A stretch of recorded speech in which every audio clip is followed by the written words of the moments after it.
Good evening, everyone. Welcome to the channel. We're here for the saga of the Battle of the Exes, and we're getting a little creative with it this evening. I kind of got a download, and the Holy Spirit said, "Why don't we do something different? Why don't we talk about you guys and about your gifts that God has given you, that's in your DNA, comes from your ancestors.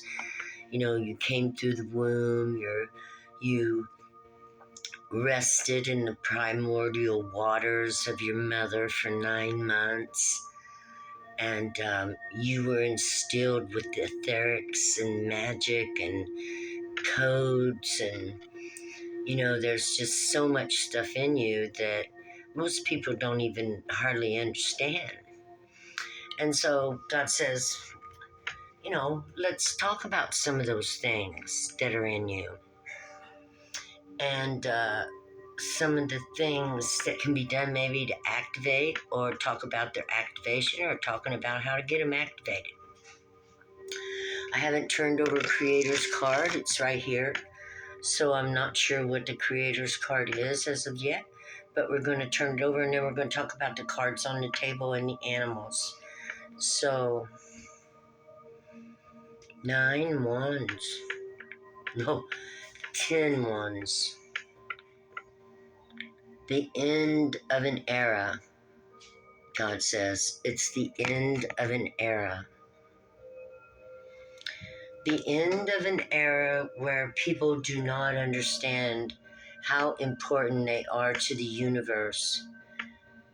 And it's the end of the era where people begin to see that each one is a dream of the Creator, and the image of the Creator is in them. So all the burdens that you carry, the I can'ts, I don't see how, it's impossible, I don't believe, that are in you, you're about to drop, Creator says. You're going to drop those things, and you're going to begin to understand that God works through faith and hope. Faith and hope are magic in themselves, God says, and I know that for a fact. Faith and hope come to us today in the Divine Masculine's side. He had the 5 of Cups. Faith and hope are the 2 cups that's left after everything's gone. And that's your internal connection to the creation of creations. Now, this place right here is where that spark that you were when you were created off of the magnetic field rock, I want to call it, but that lightning, let's say, shot off, and it became an individualized energy or particle. And, these particles are all flying about. Let's say that particle, ended up in your mother's womb, or let's say the portal of your mother's womb, this energy, if it isn't a reincarnated energy, because it can be that too, and the particle, becomes a child. It was an ideal that God sparked off during the dream and became a manifestation in this world.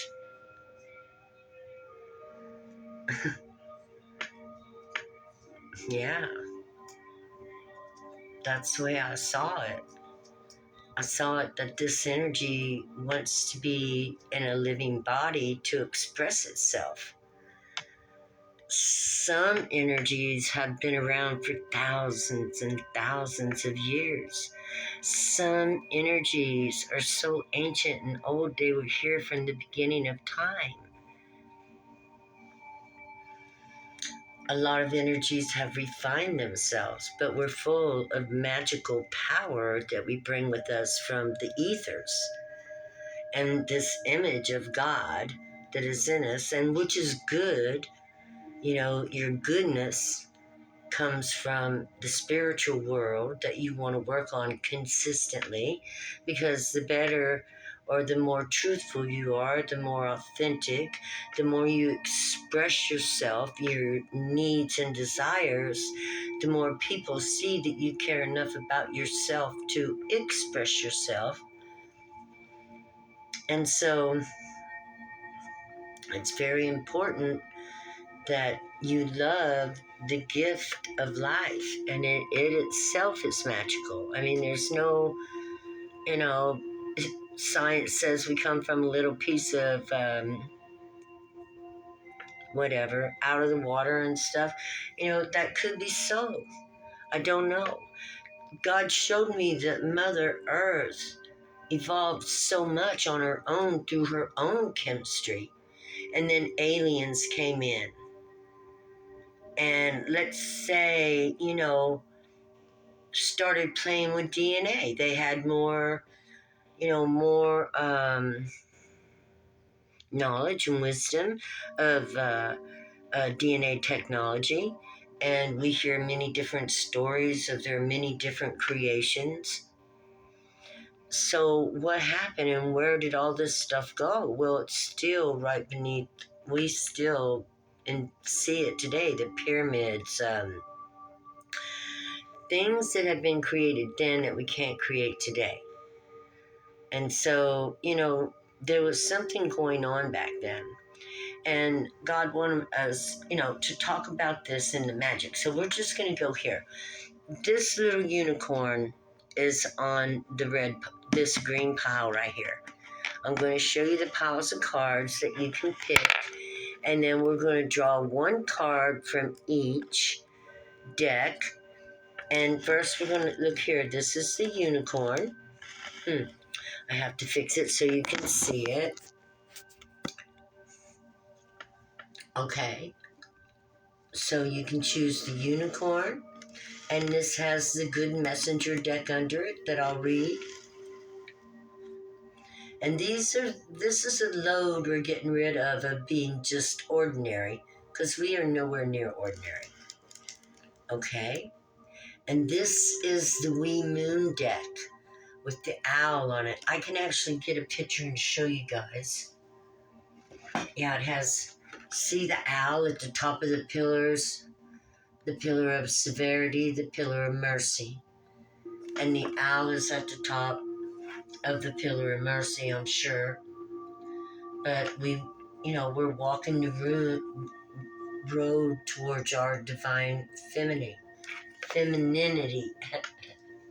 That's so funny. Okay.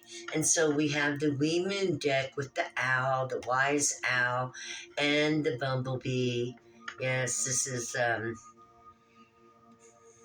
what is it? Bumblebee Jasper. And look at that. I just love it. Oh, here. Look, it actually has a face on it. Isn't that cool? I love rocks that are strange. Yeah, I love it. I love it. Gifts from God, gifts from Mother Nature, And this is about the moon, and that's why the owl's on there. And so I'm going to scoot that over up to here. And then this is the Gaia deck. And we have the elephant on it, right? Yeah, for Mother Earth. Yeah. She who protects, fortifies, ensures. So how can I say that? We don't ever see Mother Earth. The trees build our homes. The oil and fuel that comes from her fills our tanks. The irons and metals that she gives from her tunnels and caves and, build our cars. There ain't nothing we use on this planet that doesn't come from the mother. Mother built the world. Mother gave the resources for this world, planet Earth. And here she is. Do you know elephants never leave their dead behind? Never.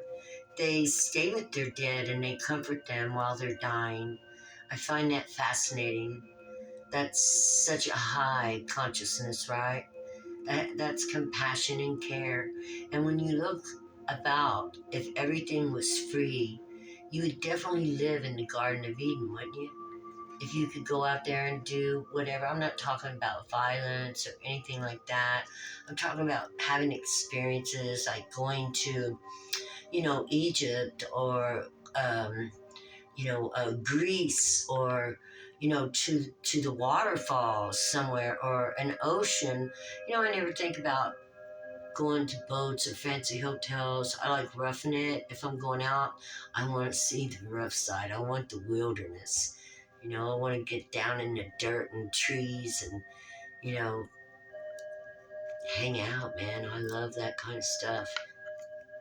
But, and so elephants represent godliness to me. I mean, these animals protect their young ferociously, but not only that, they have sensitivity and empathy. They never leave loved ones or anybody in their herd alone to pass away. And I just find that just heart wrenching. I'm like thinking, wow, you know, these people, these elephants never leave their family. They don't leave their aunts out. They don't leave grandmothers out. They keep them with them. They keep the herd together. And, like in the old days where, we were tribes and stuff and we had family all around of different sorts. And they come in and broke all that up. They didn't like that because we were pretty powerful as people and independent like that. We could kind of state what we wanted because we have backup. And I would love to see the day come together where we all get along in relationships enough to where the family, 3 generation, could come back together in a healthy way, which would make it so wonderful, wouldn't it? Grandma and grandpa helping with the young kids while the middle aged are busy with all that energy and stuff doing what they need to do. But grandma and grandpa are so much like mom and dad that, the kids hardly, they're getting a lot of extra attention from people that care about them. Yeah, that's a beautiful world, isn't it? And that's the world the elephants live in. They don't split off from the herd. They stay together. And so, with that being said, I could get into stuff like that forever and talk about it. And that is the Gaia deck. This is you know what? I'm going to pull this deck over here. Da, da, da, da, da. And this is the Chrysalis deck. And this skull stands for our ancestors, our beloved ones who have passed on. And this egg stands for rebirth, because we know there's always rebirth after death.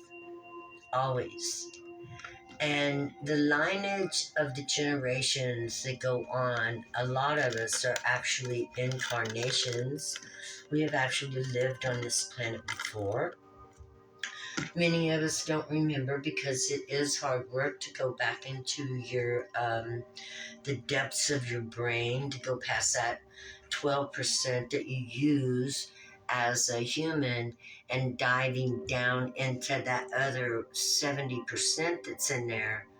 There's a lot of stuff, a lot of old memories, possibly the Akashic records, but it does take hermiting and getting to know yourself. So it's not an easy job for to do while you're in a young age, because most people have to rush about to learn how to survive and not be able to dig into their Akashic records.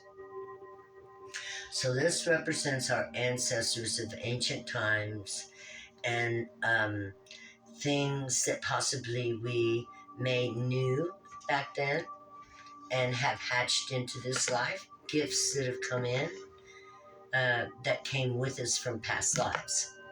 And so these 4 piles are what you get to choose from. Oh, I don't like that. That made one turn over upside down. We ain't gonna do no upside down. There we go. Okay. Yeah. This is, this channel is to mainly help people learn to love themselves, see the good, understand that the mind is over the matter. And when you begin to learn to watch what you're thinking and think about love of self, protecting self, that is the beginning of loving the image of God, because you are the image of God and you need to understand that namaste. God recognizes that image in you. God knows. And you can wake it up and make it stronger in so many